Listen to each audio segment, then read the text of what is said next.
Não, só tem um microfone, mas a gente vai usar. Ah, pode. É que eu vou falar, tipo, uns 5 minutos.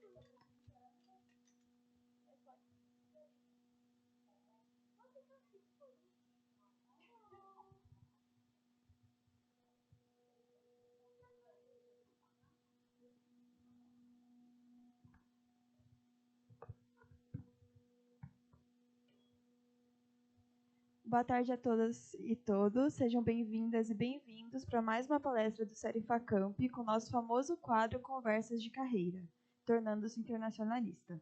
Eu sou Marina Zarpelon, aluna do terceiro ano de RI da Facamp e estagiária do SERI, o Centro de Estudos e Pesquisas em Relações Internacionais da Facamp. Eu gostaria de lembrar a todos que esse evento está sendo gravado e vai ser posteriormente disponibilizado no canal do YouTube do Série Facamp, então não deixem de seguir nosso canal e curtir nosso conteúdo. Sobre a coordenação do curso de Relações Internacionais, o Série Facamp promove diversas atividades de estudo e pesquisa na área, que são desenvolvidas por alunos membros do SERI com acompanhamento de professoras coordenadoras. Por meio dessas atividades, o SERI oferece uma visão acerca do curso de Relações Internacionais, complementando a formação dos alunos de modo diferenciado devido à associação dos estudos acadêmicos com a prática profissional. É justamente trazendo dessa prática profissional que damos início a mais uma palestra do eixo temático de carreira nas relações internacionais. Hoje trouxemos uma graduada em Relações Internacionais que atua na área para contar um pouco da sua trajetória profissional até chegar ao mestrado em desenvolvimento na Alemanha e ao doutorado em Educação Internacional no ZEUA, bem como seus estágios na OEA e na Unesco. Então, tenho o prazer de apresentar a nossa ilustre convidada, Gabriele Hayashi. Com mais de 8 anos de experiência no processo de internacionalização educacional e de carreira, Gabriele é bacharel em Relações Internacionais pela Universidade do Sagrado Coração, com mobilidade acadêmica na King's University College pela bolsa Emerging Leaders of America. Ela também é mestre em Desenvolvimento e Governo pela University of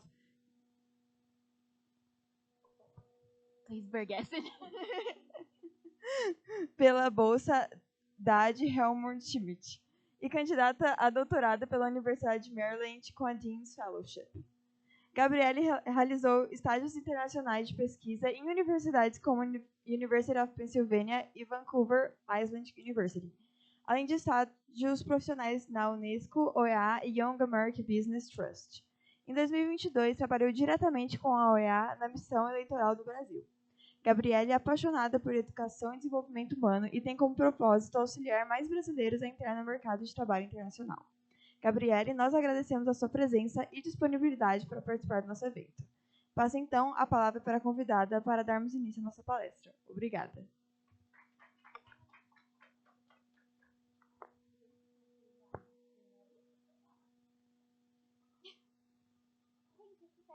Sentada, eu ali. Ah, eu vou descer do palco.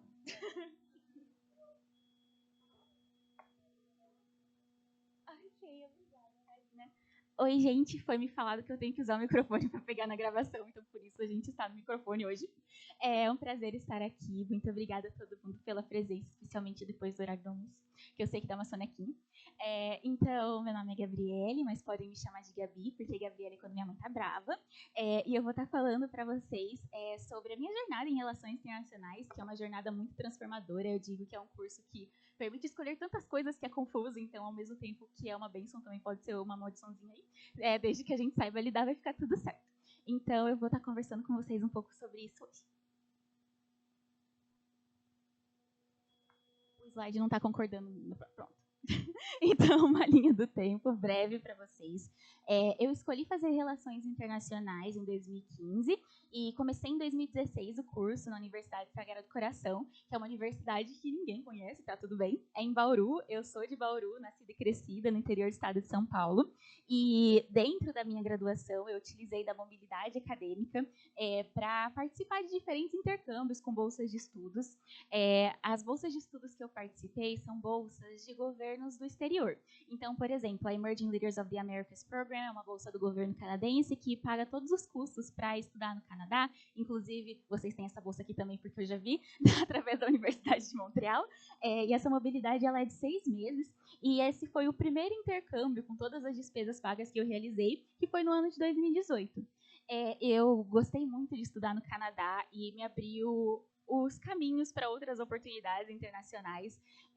Durante o ensino médio, eu sabia da existência dessas oportunidades, eu me candidatei para elas, porém, eu não participava delas, acabava não engajando se fosse presencial, por preocupação da minha mãe de ser tráfico humano. Passava a novela São Jorge na época, então ela estava extremamente preocupada, então eu somente participava de forma virtual. Então, dentro da graduação, eu me descobri participando cada vez mais desses programas, e dentro da ELAP, eu falei, não, vou voltar para esse país. Então, eu voltei para o Brasil, já me candidatei para outras oportunidades, me candidatei para uma bolsa na Charter University, um programa de multiculturalismo que eu passei e fui participar no mesmo ano. E também me candidatei para a Mytex Global Link, para a Stipendum Hungaricum e também para a New Zealand Research Scholarship. E passei para as 3.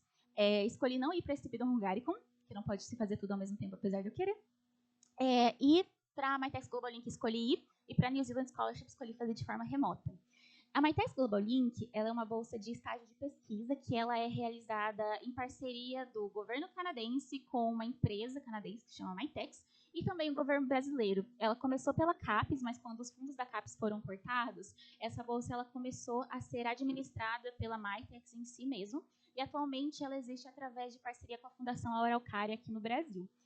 Eu participei dessa bolsa na Vancouver Island University, que é uma ilha extremamente pequena, eu tinha que pegar uma balsa para chegar lá, então eu chegava em Vancouver, tinha que pegar a balsa para chegar na instituição, mas foi uma ótima oportunidade, porque através dela eu comecei a pesquisar sobre a internacionalização educacional, que são os intercâmbios que as universidades, a partir da graduação, fornecem, mas também comecei a pesquisar cada vez mais sobre o impacto que a educação internacional ela tem na carreira dos alunos, da graduação para cima.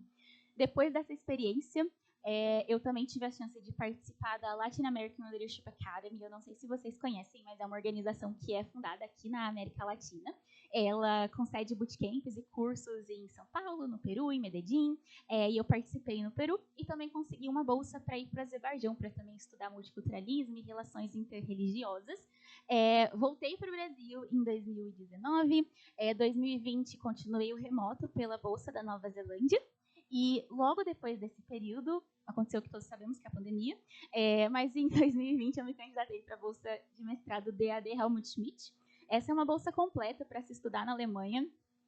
Aquela foto que vocês podem ver ali de 2021, mestrado pela bolsa DAD Helmut Schmidt, é Gramado. Eu não achei a foto da Alemanha para colocar para vocês, mas foi uma bolsa para eu ir para a Alemanha. Ela custeou 8 meses de estudo de alemão, e também custeou 1 ano de estudo na Alemanha, na University Duisburg-Essen, em desenvolvimento e governo.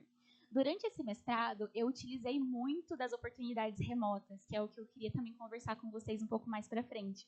Então, apesar de eu estar na Alemanha, eu realizei um estágio na Unesco de Paris, e eu também realizei estágios na OEA, que estava nos Estados Unidos 5 horas para trás de mim, e também no Young Americans Business Trust. E a partir daí, eu comecei cada vez mais a focar e a nichar em juventudes e oportunidades internacionais, carreiras internacionais e candidaturas internacionais. Em 2023, eu participei da Qatar Interfaith Center Fellowship, se vocês se lembram do Azerbaijão, mesma organização do Azerbaijão, que depois de ser fellow por 2 anos, eu fui selecionada para ser parte do comitê executivo. Então, apesar de no Azerbaijão eu ter ido como participante, no Qatar eu fui como organizadora. Nós tivemos pessoas de mais de 13 nacionalidades diferentes em um único evento para uma discussão entre jovens até 30 anos por 4 dias sobre interreligiosidade, conversas de paz. Inclusive, esse programa ele vai abrir novamente ano que vem e a gente está organizando talvez no Uzbequistão. Então, eu falo para a Paty quando abrir as inscrições. Bom, eu achei que a minha história ia ser assim. Eu achei que ia ser muito bonito, que eu ia me candidatar, passar para relações internacionais. A jornada ia ser difícil, porém linear. Ia ficar cada vez mais difícil, porém ia atingir um pico onde o meu nível educacional ia me permitir diferentes oportunidades de viagem. Ia ser um caminho claro. Afinal, dentro do ensino médio, eu já tive que fazer uma escolha do curso de Relações Internacionais. Então, já acabou as escolhas, né? Já escolhi Relações Internacionais, não preciso uma escolha nicho, então é isso aí. Agora a gente pode ir para o próximo slide, que é realmente como foi a graduação de Relações Internacionais. Pode ir para trás. Vamos ver. Pode ir para trás? A gente pode achar o slide depois.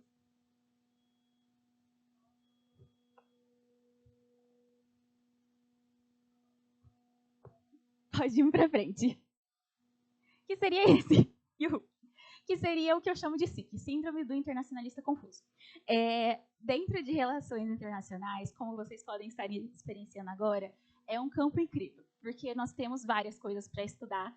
Nosso campo de estudo ele cresce constantemente com cada evento global que acontece, e nosso campo de debate e pesquisa ele cresce também. Não é um campo estagnado, e isso é uma bênção, mas como eu falei, ao mesmo tempo pode ser um desafio, porque a escolha de cursar relações internacionais é uma das várias que irão acontecer ao longo da sua vida. Então, quando você está no primeiro ano de relações internacionais, são tantas coisas novas, o nicho, vários nichos podem parecer interessantes, e escolher um só pode parecer muito difícil.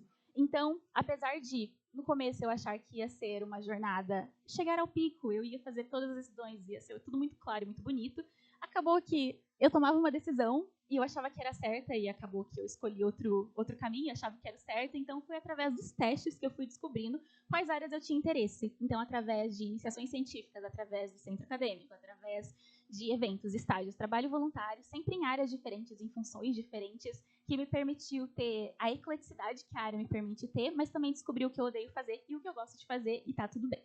Podemos ir para a próxima. Bom, a indecisão, para mim, fez muito parte do caminho. No primeiro ano de Relações Internacionais, eu tinha certeza que ia ser diplomacia. Com certeza, todo mundo de Relações Internacionais da minha turma também tinha certeza que ia ser diplomacia.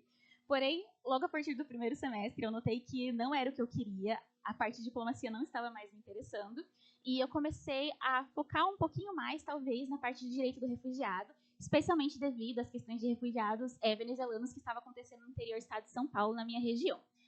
Gostei muito dessa área, porém eu percebi que tanto na parte de acolhimento quanto na parte mais do direito, eu não me encontrava tanto. E a partir daí eu comecei a ver que o experimentalismo ia ser a melhor forma de eu descobrir quais áreas de relações internacionais eram melhores para mim, o que não era facilitado nos almoços da família, quando a tia chegava e falava o que você vai fazer em relações internacionais, porque colocava muita pressão, parecia que eu tinha que fazer escolhas certas o tempo inteiro, que não havia possibilidade para erro, porque a partir de relações internacionais é para você aprender 17 mil línguas e conseguir ser diplomata, e é isso. Bom, então desbravar novos caminhos para mim incluiu diferentes estratégias. Eu sou do interior, então não tinha acesso a tantas organizações assim, mas eu escolhi utilizar a internet para conhecer o mundo e desbravar realmente tudo que estava sendo oferecido. Então, além dos intercâmbios, que eu aprendi como fazer pesquisando muito sobre, indo no Google, achando os sites, que eu vou passar para vocês depois, eu comecei cada vez mais a pesquisar trabalhos voluntários online, o que, por ter uma grade onde eu não somente estudava, mas também trabalhava, se apresentou muito interessante. A ONU tem a ONU Voluntários, UN Volunteers, que tem um setor do site que é somente de intercâmbios de voluntariado online, que você pode fazer presencial e online.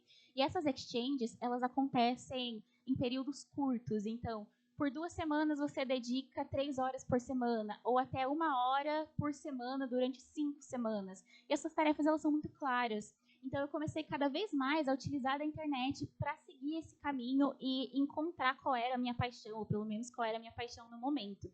O bom dessas oportunidades e usar a internet é que é algo que te permite se conectar com pessoas que estão dentro do organismo e fortalecendo o seu networking, mas também existem premiações internas. Na época que eu comecei meu trabalho voluntário, em 2016, eu fui nomeada para o prêmio de voluntariado do ano dentro desse setor online. Então, você consegue cada vez mais aumentar o seu destaque internacional. Então, utilizar a internet, ainda mais atualmente, passou 4 anos, mas parece que passou 1000, porque a internet já desenvolveu ainda mais, vocês conseguem se desenvolver e desenvolverem suas carreiras ainda mais utilizando a internet, porque às vezes eu sei que existem muitos desafios que são autoimpostos ou impostos externamente, que nos impedem de fazer certas oportunidades, mas talvez pequenos passos para chegar no grande passo é o que vocês podem estar fazendo agora. Bom, então esse foi meu ciclo na graduação. Da insatisfação para a confusão, para a felicidade, e quando eu achei que essa é a área. Eu cheguei na estabilidade e aqui ninguém nunca vai mais me tirar. Eu tenho certeza, essa incerteza que eu passei no passado nunca mais vai chegar em mim. Eu nunca mais vou experienciar esse sentimento horrível. Passou 6 meses eu mudei de área. Então, o que eu queria refletir através dessa imagem para vocês é que esse ciclo é constante. Eu vou começar o doutorado agora em agosto e eu sei que eu vou passar por esse ciclo de novo. Porque não somente você muda como pessoa através dos seus estudos, mas o ciclo muda. Existem pessoas, amigas minhas, que estavam realizando estudos para acolhimento de refugiados e com as questões que se dificultaram cada vez mais de Israel em Palestina, começaram a fazer estudos relacionados a crimes de guerra. Então, o mundo muda e você muda junto, você pode escolher mudar junto. Então, justamente devido a isso, eu queria passar esse sentimento que tudo bem vocês tentarem várias coisas e chegar em uma área e achar que você achou seu chão e passar um ano e você mudar. Porque em relações internacionais, esse que é o ótimo. A gente nunca está trocando de carreira, a gente está conectando a carreira. Então, a gente não está indo, por exemplo, de engenharia para medicina. A gente está indo de uma área de RI para outra área de RI. Então, quando você for conectar a sua jornada através de storytelling, minha super mentora Paty está aqui também de storytelling, através do storytelling, vocês conseguem conectar e contar a sua jornada de uma forma que é cíclica, e tudo vai fazer sentido no final. Bom, então, após a graduação, em 2019, que eu me formei, veio a pandemia, e em 2020 eu realmente decidi fazer o processo de candidatura para mestrado oficialmente, e eu escolhi me candidatar para 2 programas, a Tivni e o DAD Helmut Schmidt, eram os dois que eu mais queria. Passei para o DAD Helmut Schmidt, cheguei até a entrevista da Tivni e não passei. Então, através do processo do DAD Helmut Schmidt, eu fui para a Alemanha, e aí começou novas jornadas e novas experiências. Bom, eu achei que ia ser assim, porque eu não aprendo com os meus erros passados. Eu achei que a partir do mestrado tudo ia estar decidido e congelado e nada mais ia mudar. Meu mestrado foi em desenvolvimento e governo e eu falei, pronto, desenvolvimento e governo, vou focar na América Latina, escolhi uma grade que era um mestrado um pouco mais profissionalizante, onde eu ia poder pegar seminários, focos geográficos, estar na Europa, que era algo que eu queria justamente devido aos organismos que eu queria em eventos, em congressos, mas através do mestrado eu realmente percebi o que eu não queria, que era desenvolvimento e governo através das lentes que o mestrado estava me dando. Então, no mestrado, eu fiz juntando o útil ao agradável. Eu escolhi pegar toda a parte econômica de embasamento de fundos de desenvolvimento que esse mestrado me deu e fazer a tese em fuga de cérebros. E o meu processo de fuga de cérebros foi muito focado em como o talento brasileiro ele estava indo para o exterior e não sendo cíclico voltando para o Brasil, focando na questão dos cortes de gastos e bolsas durante o governo Bolsonaro. E isso aprofundou cada vez mais o meu interesse em seguir academicamente e profissionalmente a parte de orientação de carreiras internacionais, mas também de bolsas de estudos, como área de pesquisa. Porque antes a minha vida profissional estava indo aqui, bolsas de estudo, ajudando jovens a se candidatar para esses programas, e a minha vida acadêmica estava indo para cá, parte de direitos humanos, desenvolvimento. Então eu resolvi uni-las através de alguns processos de candidatura. Bom, então dentro desse processo, eu coloquei esse negocinho aqui da Covid, porque eu estudei o mestrado durante as várias variantes que aconteceram e eu coloquei aqui para realmente dar ênfase para vocês na questão do online. Meus estágios na ONU foram online e vocês podem se candidatar a estágios online na ONU também. Essas experiências, elas são experiências que costumam ser full-time ou part-time, então meio período ou período completo. Para o pessoal que talvez está no último ano, consegue unir o estágio se puder ser online, eu recomendo que seja feito.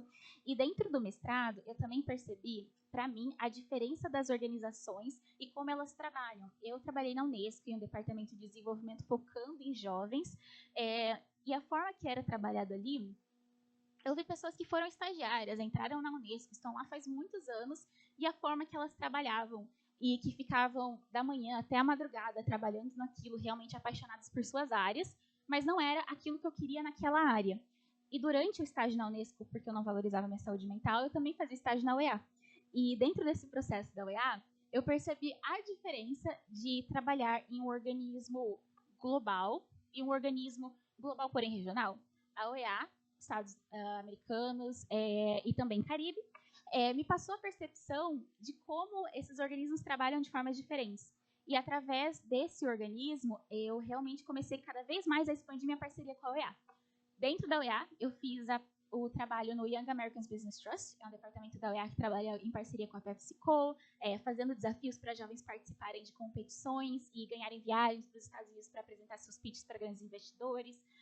E depois eu fiz um outro estágio no departamento de desenvolvimento e equidade, onde eu segui esse processo de trabalho também focando muito regionalmente na América Latina. E depois também trabalhei no processo eleitoral aqui do Brasil, na missão de transparência eleitoral que a UEA mandou. E depois fui fellow de novo do IABT. Então me mostrou que agora indo, né, para os Estados Unidos, o meu foco ele seria realmente no regional e organizações que podem ser vistas como globais. Bom, após o mestrado, rolou uma confusão mental novamente de qual área eu iria seguir. Eu estava muito determinada em continuar o processo de consultoria, de carreira internacional, e não estava 100% vendida na ideia do doutorado, mas também não estava não vendida na ideia do doutorado, então eu resolvi me candidatar em 2022 para um processo de doutorado. Dentro desses processos de candidatura, eu sempre me candidato para a bolsa completa, porque é o que precisamos para viver nos Estados Unidos. Passei para as universidades que me candidatei, porém não com bolsa completa. Então resolvi não ir. Doutorado não era para mim, não vou fazer doutorado. E dentro desse processo, eu ia ressaltar para vocês a importância de ter pessoas que acreditam em vocês e levando vocês nessa jornada. E para mim foi Paty minha mentora. Porque a Paty me ajudou bastante a refletir sobre os processos de candidatura e carreira e pensar na candidatura do doutorado em educação internacional, que era a área que eu realmente tinha interesse.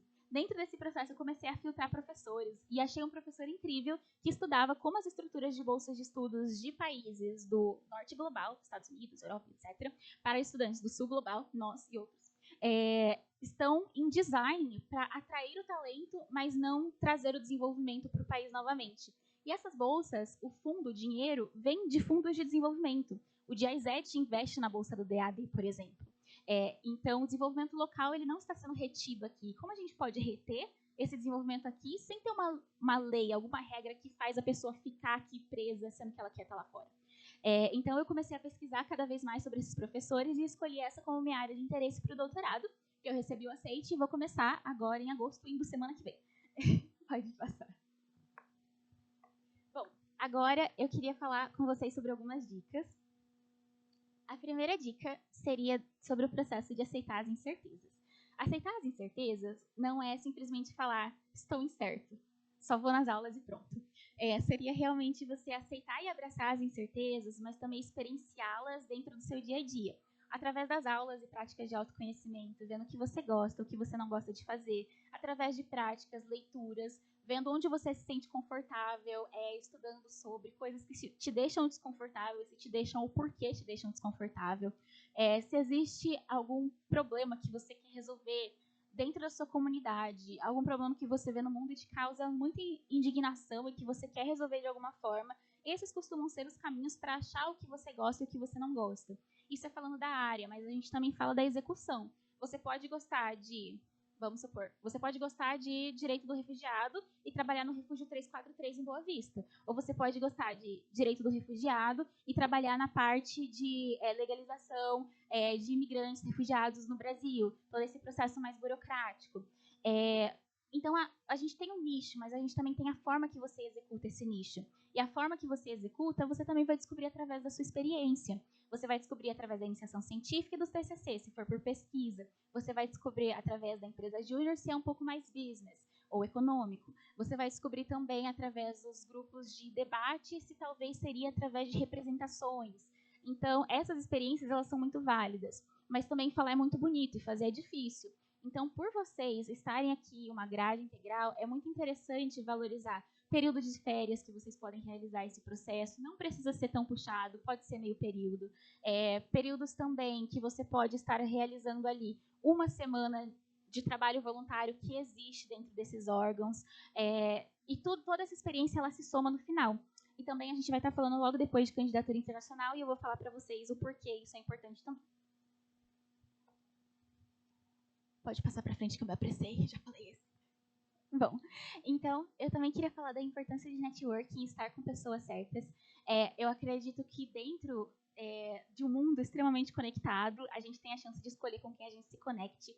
Então, eu queria incentivar vocês a se conectarem com pessoas que te incentivam, pessoas que acreditam em vocês, pessoas que vão estar lá para regar a sua plantinha quando ela está murchando, que vão poder não somente te incentivar, mas ter as conversas importantes com você quando elas precisam ser tidas. Essa parte, ela é desde amigos a professores, mentores, grupos e comunidades na internet. Eu comecei indo no Facebook achando brasileiros morando nos Estados Unidos e achando pessoas no grupo do Facebook que estudavam ali, que poderiam conversar comigo sobre. Atualmente no LinkedIn é um pouco mais fácil você achar pessoas exatamente nas áreas que vocês querem, e esse também é um incentivo. Se você está entre áreas, por exemplo, eu agora indo no doutorado de educação internacional, tem várias áreas para seguir, é muita coisa também. Estabilidade está aqui de novo. Eu comecei a mandar mensagem no LinkedIn para as pessoas que trabalham desde a aplicação dessas bolsas até a seleção, até a estruturação, e a gente vai marcando ligações, que a gente chama de online coffee sessions, uma sessão chique do Me Ajude, por favor. E a gente vai marcando essas sessões para falar o que essas pessoas fazem no dia a dia, como elas chegaram ali, o que elas gostam, o que elas não gostam. Eu estou começando, o que você recomendaria? E é uma ótima forma de você arranjar um mentor de forma voluntária ali, que brotou, que você forçou a ser seu mentor naquele momento, mas também ver se é o que você quer, se é o que você não quer. Então, isso te ajuda bastante também. Bom, a gente vai falar do medo de tentar também. Síndrome do impostor, mas vamos dizer que é síndrome da impostora, porque a mulher experiencia muito mais. Dentro desse processo, é importante falar que eu, tendo já ajudado em processos seletivos, de processos competitivos, já vi currículos de pessoas de países já bem desenvolvidos serem aceitos, que não eram currículos tão bons quanto de qualquer amigo, amiga minha brasileira.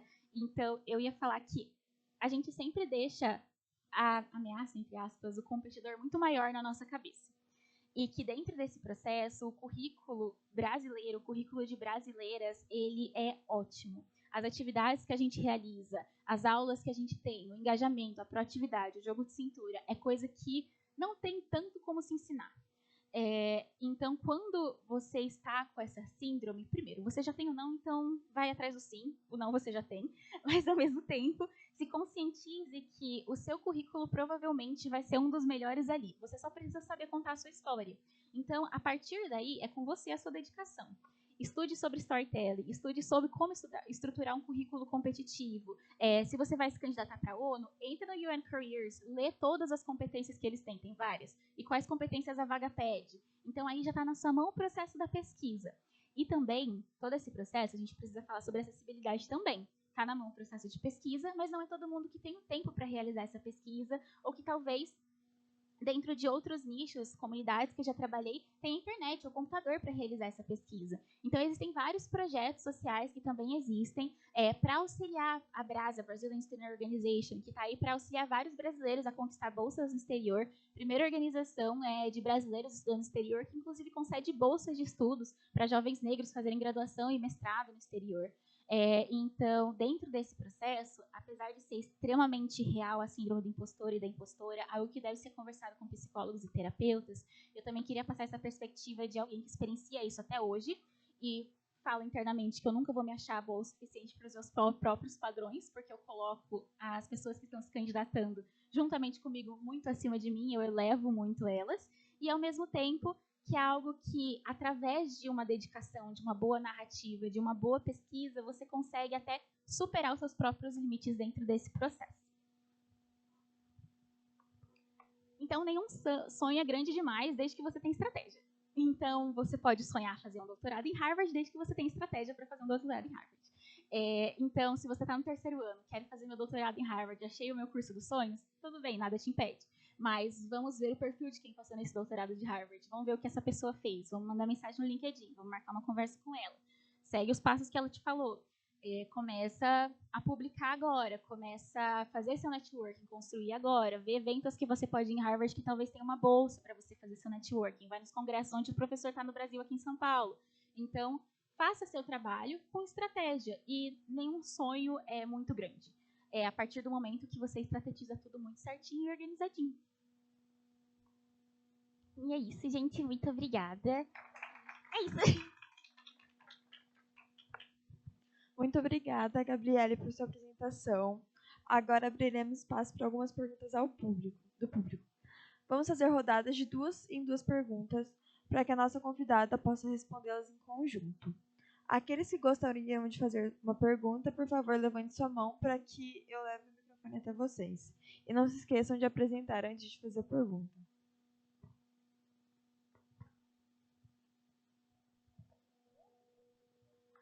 Oi, tudo bem? Boa tarde. Meu nome é Yasmin, eu estou no 2º ano de RI. Tá funcionando? Ah, tá. Bom, eu acho que experienciei muito daquilo que você falou, da incerteza. Eu entrei em RI primeiro porque eu me interessava em tudo assim que envolvia e não sabia direito com quem eu queria trabalhar e fui experimentando realmente. Aqui na Facamp eu faço parte do FAMU, eu faço parte da empresa Júnior também. E tô tentando encontrar, assim, realmente o que eu gosto. A única coisa que eu sei é que eu gosto muito de pesquisar e de estudar mais.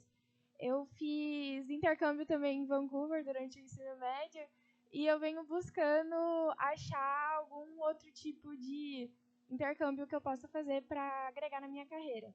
E eu tive muita dificuldade, assim, em achar mestrado ou alguma outra coisa que eu procurei, assim, com bolsa e tal. Mas tudo parecia muito difícil, sabe?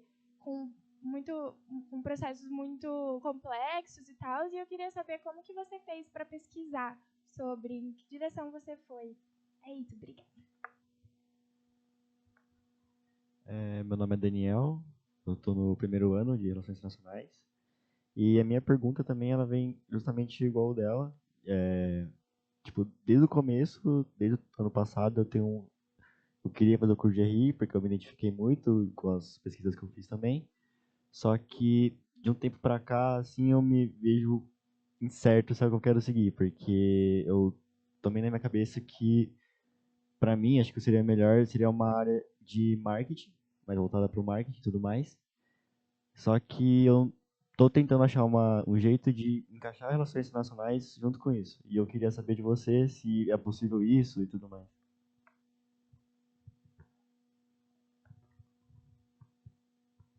Gente, eu tenho a memória de um peixinho dourado, tá? Então, se por acaso eu perder alguma parte da pergunta, podem me lembrar de novo.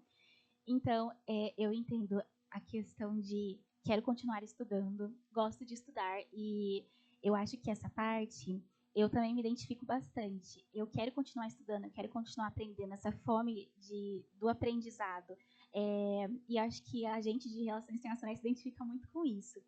Uma coisa que eu experienciei, não estou falando que você está experienciando, mas no meu caso, a questão de querer continuar estudando, para mim, eu estava fugindo um pouco da minha vida adulta.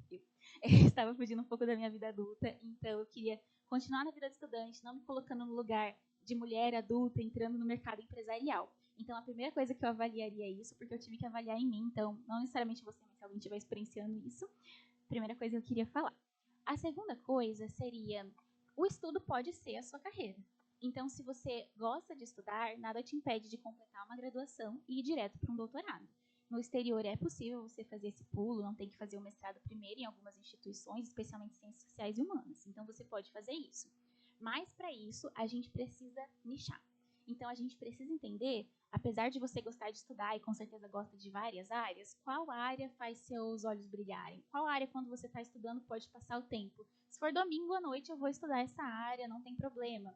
E essa área, como ela se conecta a um problema social? Eu acho que sempre que a gente pensa qual problema existe na minha comunidade, que essa área de estudo não vai ficar somente no estudo, eu vou trazer para a prática, ou através da minha pesquisa que vai inspirar alguém, ou eu vou ser uma pesquisadora que traz para a prática, que existem os research practitioners. Então, ver essas questões e também olhar na sua própria jornada. Olhar na sua jornada certas experiências que você teve que talvez também poderiam te ajudar nesse processo de autoconhecimento. E também existem vários exercícios de autoconhecimento que você pode utilizar para chegar nesse nicho. Quando você realmente nichar, você vai começar a pesquisar instituições que têm esse curso, que têm essa área do seu interesse. Para essa pesquisa de instituições, a gente entra em candidaturas internacionais mesmo. As candidaturas internacionais, elas costumam pedir documentos similares em nome. Então, a gente tem o currículo, a gente tem a carta de motivação, a gente tem a carta de recomendação, o histórico escolar e o diploma com tradução juramentada. Falei vários nomes que a maioria das pessoas não costuma saber. Eu vou explicar de uma forma simples. A carta de motivação é a carta onde você vai explicar a sua história, você vai explicar seu objetivo de carreira e a contribuição que você quer deixar no mundo. e você vai justificar o seu interesse no programa. Ali, você está tentando se vender o melhor possível para aquele programa. Tudo que você colocar ali vai ser estrategicamente colocado, utilizando as palavras-chave do programa, para conceder a melhor narrativa. Quando eles lerem, eles vão sentir que tem um espelhamento entre o site do programa e você. Não é que é para fingir ou mentir, mas, por exemplo, eu posso virar para você e contar a história como eu contei agora. Ou eu posso ser muito mais profissional, objetiva e omitir as incertezas e falar, né, fiz esse intercâmbio, esse aqui. Então, você conta da forma que a pessoa mais gostaria de ouvir, utilizando de estratégia. Dentro disso, existem várias formas de narrativa que você apresenta na carta de motivação para poder estar sendo específica na sua jornada. Então, a gente utiliza a STAR, que é a situação, tarefa, ação e resultado. Tem a CAR, que é a Challenge, Action, Result. E tem narrativas mesmo, puramente narrativas.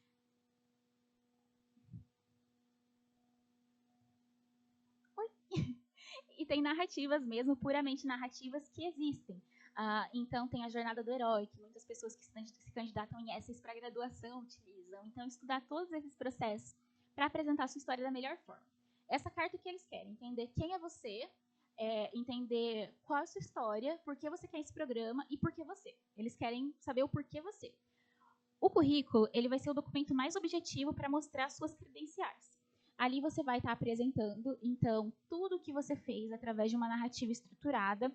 Novamente, no currículo você pode utilizar diversos verbos de ação e diversas palavras-chave. Você vai utilizar as do programa e você vai escolher contar da melhor forma. Então, por exemplo, na empresa júnior, se eu estou me candidatando para a bolsa da Laiob, que é um pouco mais business, eu vou colocar experiências business. A empresa júnior no meu currículo vai ser business. Mas se eu estou me candidatando para uma bolsa de educação, eu vou focar as minhas atividades na descrição do meu bullet point em um projeto que a minha empresa júnior fez, que era conectado à qualidade de educação no meu município. Então, eu vou focar naquele projeto, eu vou nichar.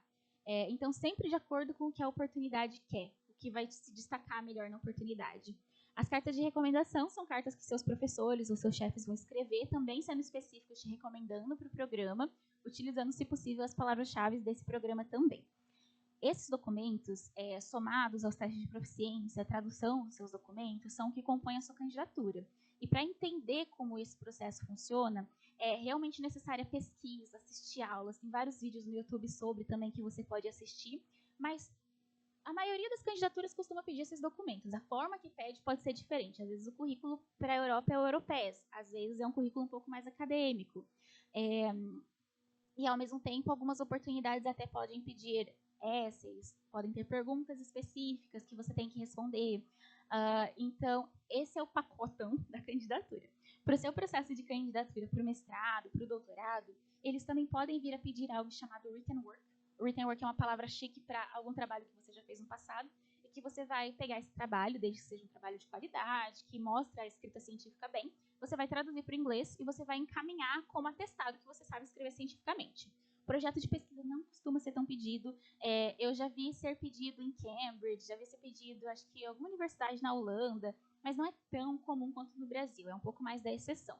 E existe uma prova chamada GRE GMAT, que eu fujo dela, mas em si é uma prova como o Enem. O GRE é uma prova como o Enem para processos de mestrado, processos de doutorado. Não costuma ser obrigatório para o pessoal de ciências sociais e humanas. Algumas instituições colocam como a opção do aluno, se ele quer mandar ou não. Outras instituições querem ser difíceis e colocam como obrigatório. E o GMAT costuma ser mais para o mundo dos negócios, que puxa um pouco mais para business. Então, esse é o pacotinho da candidatura. É complexo, leva tempo, mas quando você entende como funciona, não vou falar que fica muito divertido fazer a candidatura, mas fica legal. Dependendo da candidatura, se você realmente tem paixão pelo que você está fazendo, a narrativa está interessante, você começa a entrar naquele mundo, e eu tenho umas notas no meu celular que, tipo, as melhores ideias vêm de madrugada. Então, eu penso, meu Deus, quando eu escrever minha próxima carta de motivação, eu quero falar isso aqui. Daí eu vou lá e anoto. Então, começa a ter insights, e é um ótimo exercício para criatividade também. E se tiver algum follow-up, pode perguntar.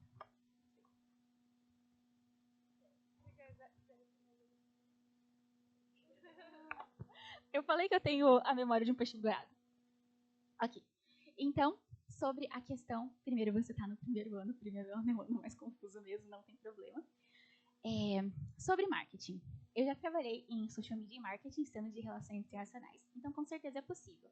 Eu noto atualmente que, especialmente organismos internacionais, e por organismos internacionais eu quero dizer OIs, eu quero dizer até grassroots mesmo, eu quero dizer ONGs, que recrutam internacionalmente.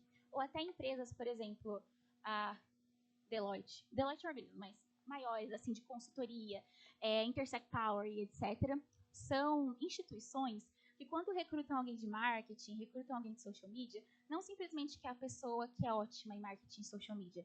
Eles querem a pessoa que é ótima, mas que também tenha conscientização das questões sociais que eles estão trabalhando. Então, esses organismos, por exemplo, quando eu estava na Unesco, eu realizava alguns trabalhos que também eram de mídia social, especialmente porque eu ajudava com alguns eventos.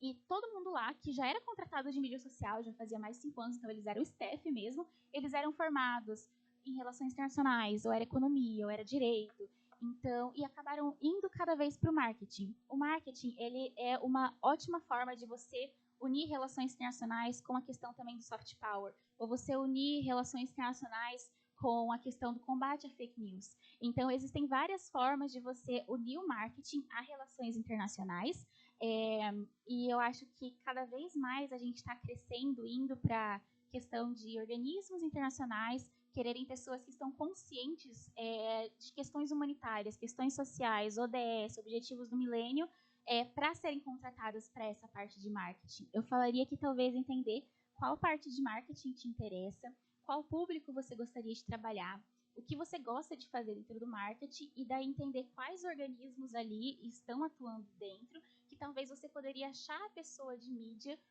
dentro desse organismo e ver a carreira dela. Pode entrar no LinkedIn, ver o que ela fez.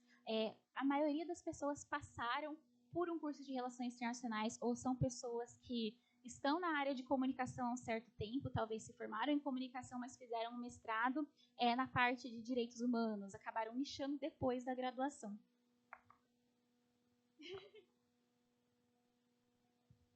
Eu queria saber mesmo, assim, como buscar isso, como encontrar, porque eu acho muito difícil, assim, de encontrar na internet, sabe? Realmente como encontrar programas com bolsa, realmente é sempre muito difícil. E aí eu queria saber isso, tipo, se você tem dicas de como procurar, realmente. Ótima dúvida. O processo de pesquisa facilitado, a gente tem alguns sites que são importantes no processo de pesquisa. A gente tem o Partiu Intercâmbio, eu posso encaminhar para a Paty encaminha para vocês os links. Tem o Partiu Intercâmbio, primeiro e maior site de portal, de buscador de bolsas de estudos. O bom desse site se está ali, você sabe que é para brasileiro. Então, também tem a Fundação Estudar, o Estudar Fora, que posta constantemente. Nós temos sites que são internacionais, então Scholarship Corner, Opportunities for Youth, Youth Opportunities, Profellow, que são sites que apresentam diferentes oportunidades. E ali, quando você começar a pesquisar essas oportunidades, vai aparecer muita coisa. Aparece desde mestrado, doutorado, pós-doc. Aparece fellowship, estágio, curso de verão, curso de inverno. É muita coisa. Então, se deixa mergulhar por um final de semana, é o que eu recomendo, porque é o que eu fazia.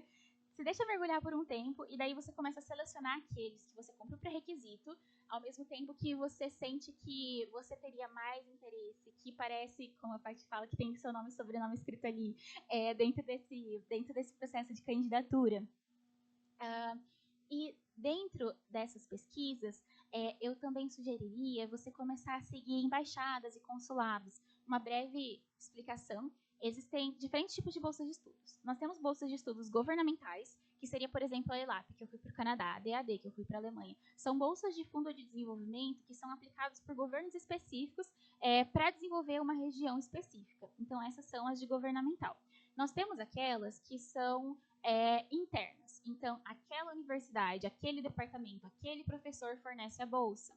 Nós temos a questão organizacional. Então, por exemplo, tem a Universidade da ONU. A Universidade da ONU oferece bolsas para o curso na Universidade da ONU. Nós temos também o organizacional por parceria. Por exemplo, temos bolsas da Lehman para certos organismos para certas universidades nos Estados Unidos. E daí nós temos também as organizacionais que são, por exemplo, líderes da Fundação Estudar. Então, existem diferentes tipos de bolsa. E quando você segue consulados, embaixadas, eles postam não somente as governamentais, mas também eles postam as institucionais. Então, a Universidade de Stanford lançou a bolsa Knight Hennessy. E daí está lá Knight Hennessy para Stanford. Ou eles postam ou eles compartilham. Então, é interessante você começar a seguir no portal que você mais usa. Eu comecei a seguir tanto que eu criei um Instagram só para seguir, para começar a ver oportunidade, então você pode fazer isso também. E eu diria que assinar newsletters também é legal. Começar a ver quais newsletters disparam oportunidade, utilizar o Instagram como ferramenta para aprender sobre candidatura internacional, porque às vezes tem uma bolsa ali que aquela pessoa conseguiu, que ela está marketizando. Para o pessoal que vai direto para o doutorado pós-doc, o Twitter. O Twitter, aparentemente, surpreendentemente, é uma ótima ferramenta de pesquisa de bolsa de estudos para doutorado e para pós-doc. Então, utilizar as mídias sociais da melhor forma e ir até a página 10 no Google. Quando eu comecei, há 10 mil anos atrás, quando virou a Terra, quando eu comecei, eu digitei no Google bolsa de estudos para jovens livres, 13 anos. Então, eu digitei no Google e comecei a ir até a página 10 do Google. Achei uma oportunidade? Não, mas achei uma moça dando um depoimento de uma oportunidade que ela tinha conseguido. Fui pesquisar a oportunidade, achei a oportunidade e achei a página do Facebook. Então, às vezes, não necessariamente você vai achar direto, mas tem caminhos.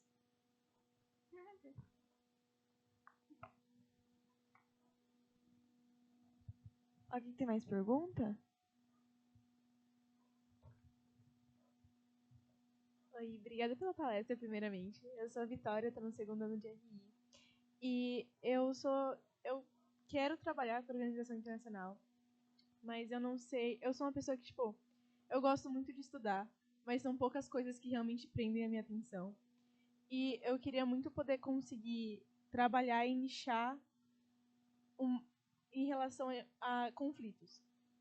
E eu queria saber se tem algum site ou algum voluntariado que seja sobre isso, sabe?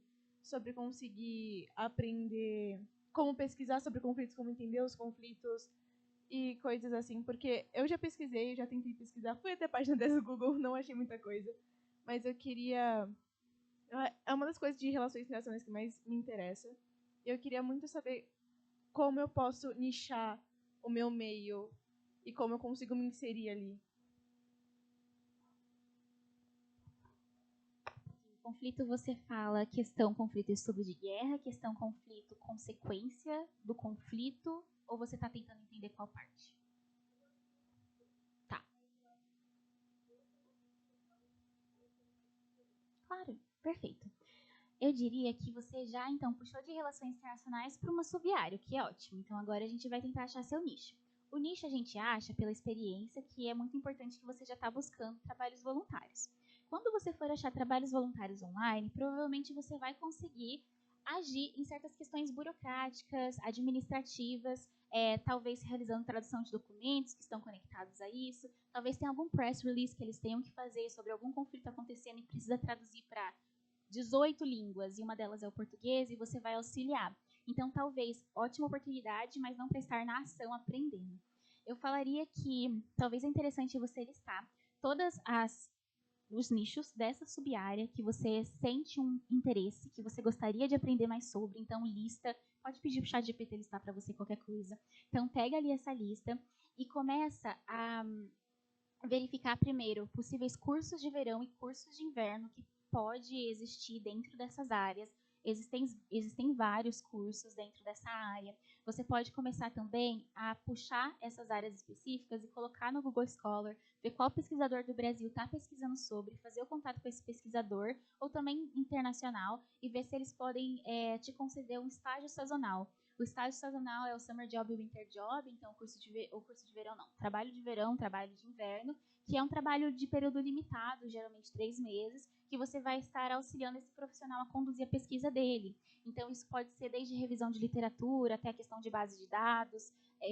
Eu realizei, a MyTech Global Link, ela foi um estágio sazonal de pesquisa e eu aprendi bastante sobre essa área lá. Então, você pode levar isso como uma ótima oportunidade.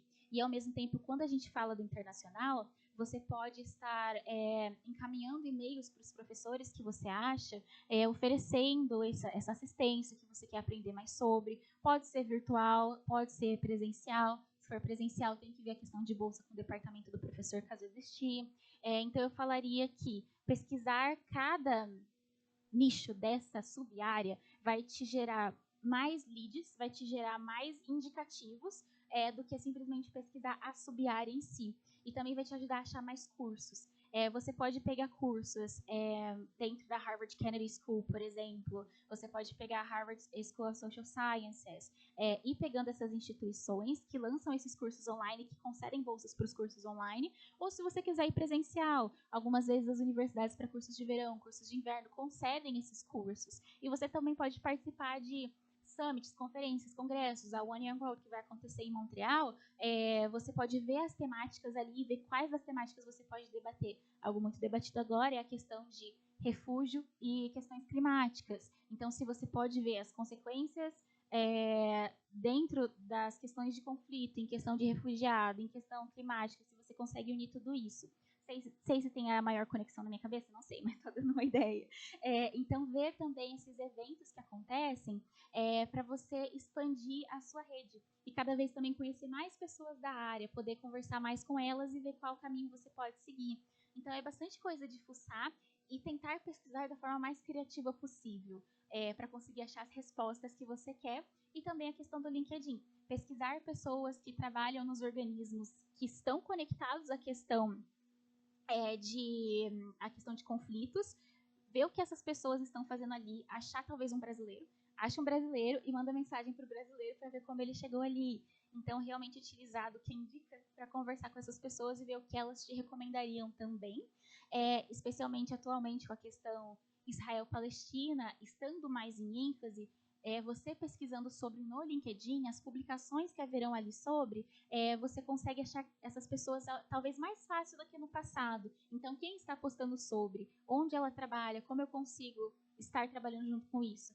Mas um exemplo de conexão, uma colega minha já trabalha atualmente para o Repórteres Sem Fronteiras, e ela fez algumas coberturas em questão de conflito. Então, existem vários organismos que você pode se conectar. Agora é só ver a forma que você vai se conectar também.